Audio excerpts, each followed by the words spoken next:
வணக்கம். நம்ம இன்னைக்கு பேச போகிற தலைப்பு சாமானியர்களே சாதனையாளர்கள். என் பேர் யாழ்னி, 6ஆம் வகுப்பு சின்னமலைப்பட்டி ஸ்கூலில் படிக்கிறேன். இன்றைக்கி நம்ம பார்த்திங்கன்னா பால்கார பழனிவேல் ஐயாவை தான் இன்றைக்கி சந்தித்து பேச போகிறோம். வாங்க பேசலாம்.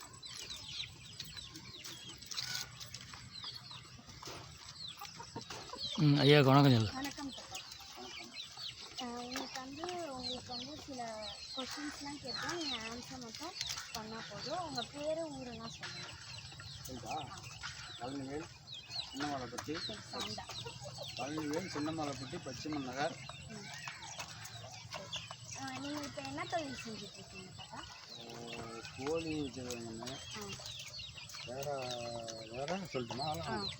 சொல்லுங்கள். என்ன கோழி வச்சுருக்கீங்க?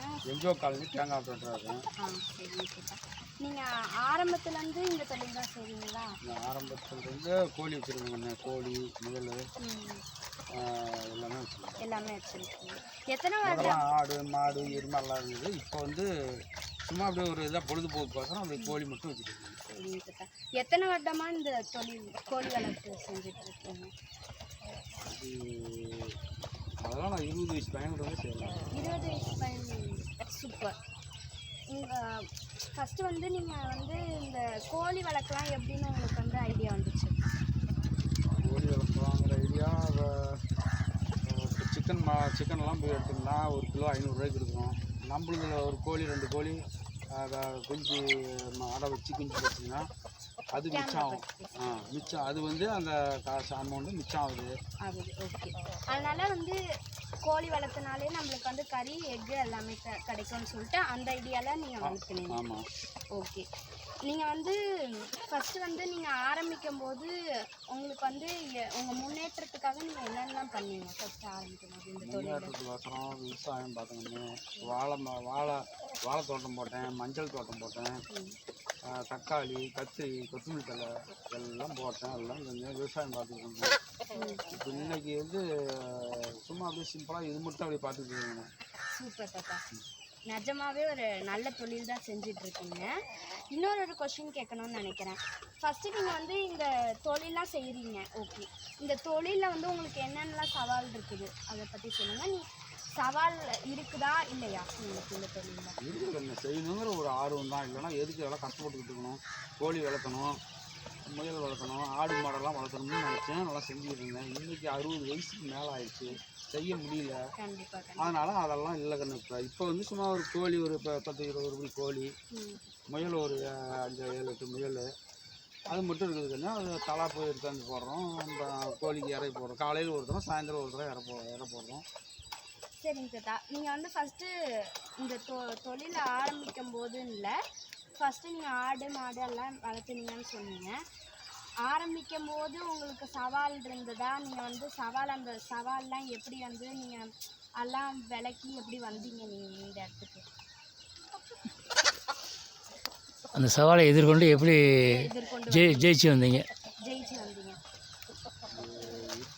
எதிர்கொண்டு ஜெயிச்சு வந்தீங்கன்னா நம்ம சின்ன பையன் எல்லாம் நம்மளாட்ட பெரியவங்கெல்லாம் அப்படி நிறையா வளர்க்குறாங்க. அதாவது சிரமங்கள் இருக்கா? சிரமங்கள்லாம் எப்படி எதிர்கொண்டு வளர்க்குறாங்க? அதை பார்த்துட்டு நம்மளும் செய்யணுங்கிற ஒரு இது தான் அதெல்லாம் செஞ்சோம்.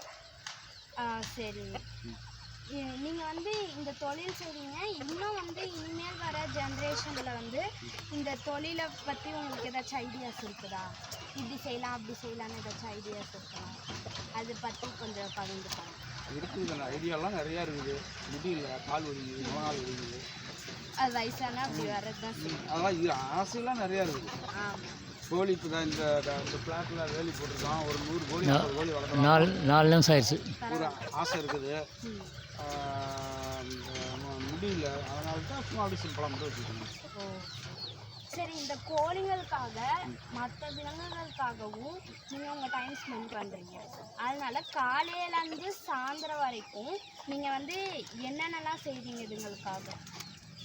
இதுங்களுக்காக ஒன்றும் இல்லை கண்ணு. காலையில் ஆஃபீஸுக்கு போனால் கையெழுத்து போட்டு இது முட்டைக்கோஸ் தலை எடுத்து வரும் முயலுக்கு. கோழி கோழிக்கு தக்காளி பழம்லாம் அந்த உடஞ்ச தக்காளி பழம் கடையில் போனால் அவ்வளோ ஒரு 1 கிலோ 2 கிலோ அள்ளிட்டு வருவோம். உங்களுக்கு சுலபமாகவே கிடைக்கிது அந்த காய்கறிலாம்? அதெல்லாம் கிடைக்குது. குறைந்த விலையிலே கிடைக்குது. சும்மாவே விலையெல்லாம் இல்லை, இந்த வெட்டி போடுறாங்கல்ல, ஃப்ரீயாவே உங்களுக்கு கிடைக்குது. வெட்டி போடுறாங்கல்ல இந்த அதில். சரி சரி. அப்போ நீங்கள் வந்துட்டு முட்டைக்கோஸ் தலையெல்லாம் வச்சுட்டு இதுங்களுக்கெல்லாம் சாப்பாடு வச்சுட்டு தண்ணி முட்டைக்கோஸ் தலையெல்லாம் இதுக்குள்ள அள்ளி போட்டால் இதெல்லாம் முட்டைக்கோஸ் தலை சாப்பிட்டுட்டு இருக்கோம். அப்புறம் இதுக்கு இறை போட்டால் இது சாப்பிட்டுட்டு இருக்கோம். இறை வச்சு தண்ணி வச்சுட்டோம்னா காலையில் ஒருத்தரும், இப்போ மறுபடியும் ஒரு 5 மணிக்கு வரும். நீங்கள் வந்து காலையிலேயே சாயந்தரம் மட்டும்தான் இதுக்கு ஒர்க் செய்கிறீங்க, மற்றபடி நீங்கள் உங்கள் ஃப்ரீ தான். சரி, நீங்கள் வந்து இந்த வீடியோவில் சொல்லிருக்கீங்க நிறையா விஷயம் நாங்கள் வந்து கற்றுக்கிட்டோம் இந்த வீடியோலேருந்து. இதை கேட்டுட்ருக்க இளைய தலைமுறைக்காக நீங்கள்